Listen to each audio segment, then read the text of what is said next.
Since I don't like storing food, I decided to use 4 ripe bananas I bought today. Don't let food say to you, use me now. So excited and hungry, I gave them a spa in hot water. The idea was to make them soft, like tropical pillows. I let them boil for a while until they were ready for the next step. Once soft, I took them out and put them in a container to peel. I blended them with about 50 grams, quarter cup of flour until they became a smooth dough.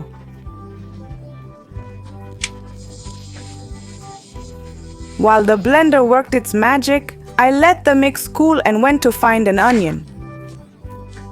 Between us, am I the only one who hates crying when chopping onions? I diced it into very small pieces. With 2 fresh tomatoes, I headed straight to the stove. I drizzled oil in the pan just enough to brown the onion and 3 finely chopped garlic cloves. Note, garlic's the MVP of this recipe, so let it shine. Now the ground beef joins the party, about 400 grams of good quality meat. Remember, if we're eating, let's go for the best or not at all. I let the meat brown, seasoning with salt, pepper, paprika, oregano, and a secret spice. Of course, I added those tomatoes that seemed forgotten there. Time to stir it all up. This is getting interesting. Imagine how it's all coming together. And that aroma? Wow. Added half a cup of tomato puree for that appetizing red color like a salsa star. Let it cook a while to absorb all the flavors well. Because nobody wants dry meat, right? Back to the plantains, they were ready now. I rubbed a bit of oil on my hands. Yeah, to keep the dough from sticking. I started forming some firm little balls.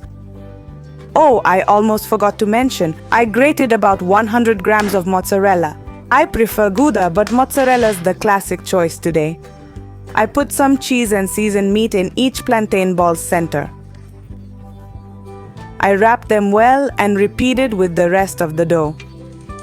With the balls ready, I lined them up neatly on a baking tray. Which country are you watching this from? I'm curious who else queues up for things they love. I brushed each ball with olive oil for a crispy touch. I air fried them for 25 minutes. No worries if you don't have an air fryer. You can bake or fry them for extra crunchiness. In the end, these balls have a golden brown exterior.